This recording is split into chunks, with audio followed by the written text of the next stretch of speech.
បាទជំរាបសួរពុកម៉ែបងប្អូនទាំងអស់គ្នាបាទថ្ងៃនេះដែរចង់បង្ហាញពីមុខម្ហូបសម្លប្រហើរត្រពាំង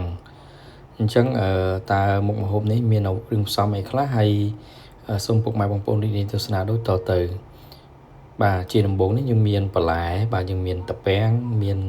ននោងមានផ្ទីមានស្អំបាទមានបន្លែបៃតងផ្សេងទៀតបាទយើងចម្រុះយើងអាចដាក់បានអាចបន្លែផ្អែមអីអញ្ចឹងណាពុកម៉ែបងប្អូនអញ្ចឹងងាយស្រួលសម្រាប់មុខម្ហូបមួយមុខនេះហើយទៅនោះដែរយើងក៏មានត្រីយើងមានត្រីពោក៏បានត្រីប្រាក៏បានដែរសម្រាប់មុខម្ហូបនេះគឺមានត្រីតូចល្អិតកាន់តែល្អយើងមានកំពឹសមានខ្ជាយហើយនឹងមានខ្ទឹមសបាទហើយសម្រាប់ម្អមអានេះឈ្ងុយសម្រាប់ដាក់ចូលហើយមានប្រេងខ្យងបាទហើយមានទឹកត្រីបាទប៊ីចេងរ៉ូឌីហើយនឹងស្ករសហើយនឹងប្រហុកបាទអញ្ចឹងមុនដំបូងនេះយើងដាក់ដាំទឹកមកទឹកយើងដាក់អាចវាល់មើលថាពាក់កណ្ដាលឬចិត្តពាក់កណ្ដាលឆ្នាំងអញ្ចឹងណាពុកម៉ែបងប្អូនតាមទំហំដូចជាសមាមាត្រជាមួយនឹងត្រីសាច់និងបន្លែរបស់យើងបាទបន្ទាប់ពីនេះយើងងាស់ដាំទឹកឲ្យពុះបាទឥឡូវពុះល្អហើយយើងធ្វើការចាក់ខ្ទឹមសហើយនឹងខ្ជាយចូលមុនបាទសម្រាប់មុខម្ហូបមុខនេះបាទយើងចាក់ខ្ទឹមបន្ទាប់ពីហ្នឹងហើយយើងកូរវាមកហើយទឹកពុះខ្លាញ់អាចដាក់ប្រហុកចូលបាទប្រហុកនេះប្រហុកសាច់យើងអត់ធ្វើការជ្រុំទេហើយសម្រាប់ពុកម៉ែបងប្អូនប្រហុកដែលយើងមានឆ្អឹងយើងអាចដាក់ត្រង់បានបាទយើងប្រហុកសាច់យើងដួសដាក់ចូលតែម្ដង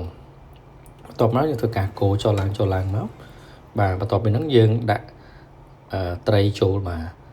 ទឹកពុះល្អបាទខ្លាចឆ្អាបបើសិនតែទឹកអត់សូវពុះល្អទេអាចដាក់ត្រីឆ្អាបអញ្ចឹងយើងអាចធ្វើការដាក់ត្រីចូលបាទត្រីនេះយើងលាងស្អាតមកបាទ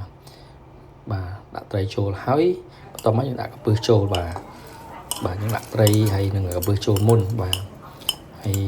ដើម្បីឲ្យកុំឲ្យវាឆ្អាបហ្នឹងទឹកក៏ត្រូវពុះល្អដែរហ្នឹងហើយបន្ទាប់ពីយើងដាក់ចូលហើយយើងដាក់ទឹកត្រីចូលបាទដាក់ទឹកត្រីចូលតិចមកបន្ទាប់ពីទឹកត្រីយើងដាក់ទៅលើស្ករសយើងដាក់អាចម្លប់ព្រាបន្តិចបាទស្ករសហើយប៊ីចេងរ៉ូឌីបន្ទាប់ពីហ្នឹងយើងដាក់ងាស់ទុកចោលហើយឥឡូវហ្នឹងឆ្អិនទាំងត្រីវាគួរសមបាន50-60%ដែរអញ្ចឹងដាក់នងចូលបាទបន្លែយើងដាក់នងចូលមុនបាទបន្ទាប់មកដាក់ត្រពាំងចូលត្រពាំងនេះចង់ជំរាបពុកម៉ែបងប្អូនថាយើងធ្វើការស្រោះវាកុំឲ្យវាហាងណាបងប្អូនបន្ទាប់ពីដាក់ត្រពាំងនិងនងចូលហើយយើងឲ្យវាពុះម្សាទៅហើយកូរចុះឡើងបាទហ្នឹងហើយពុកម៉ែបងប្អូនបន្ទាប់ពីដាក់នងត្រពាំងហើយដាក់ស្អំបាទដាក់ស្អំទៅបន្លែពុកម៉ែបងប្អូនអាចដាក់មួយណាមុនក៏បានដែរតែសំខាន់យើងដាក់បន្លែដែលវារឹងមុនមានត្រពាំងហើយនឹងនងអញ្ចឹងណាបាទយើងដាក់វាមុនទៅព្រោះវាមិនងាយផុយបន្ទាប់មកនោះយើងដាក់ទៅលើត្រួយល្ពៅឬស្លឹកផ្ទីរបស់យើងហ្នឹង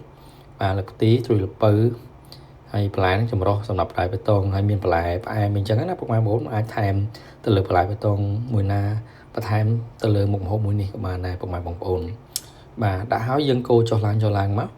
បាទសល់ផ្ទីប្រហែលហ្នឹងបាទបន្លែយើងដាក់ចូលទាំងអស់មកបន្លែហ្នឹងដាក់ចូលមកផ្លែតវាឆាប់រលួយទេសម្រាប់បន្លែបៃតងស្លឹកបាទពុកម៉ែបងប្អូនបាទបន្ទាប់មកកូរចុះឡើងបាទហ្នឹងហើយមុខម្ហូបមួយមុខនេះឆ្ងាញ់ងាយស្រួលបងប្អូនពុកម៉ែបងប្អូនសិក្សាចំការតែងតែធ្វើញ៉ាំជាពិសេសយើងមានត្រពាំងបានត្រពាំងប្រៃទៀតកាន់តែឆ្ងាញ់ទៀតពុកម៉ែបងប្អូនបន្ទាប់មកយើងដាក់ភ្លក់ធ្វើការភ្លក់បន្តិចមើលថាឆ្ងាញ់ហើយរសជាតិយើងថែមទៅលើប្រេងខ្យងបាទព្រោះដោយសារយើងអត់មានចំណុះខ្លាញ់ជ្រូកបើសិនតែមានចំណុះខ្លាញ់ជ្រូកយើងដាក់ទៅបន្លែទុនល្អតែខ្ញុំអត់មានទេអញ្ចឹងដាក់ប្រេងខ្យងបន្លែទុនល្អ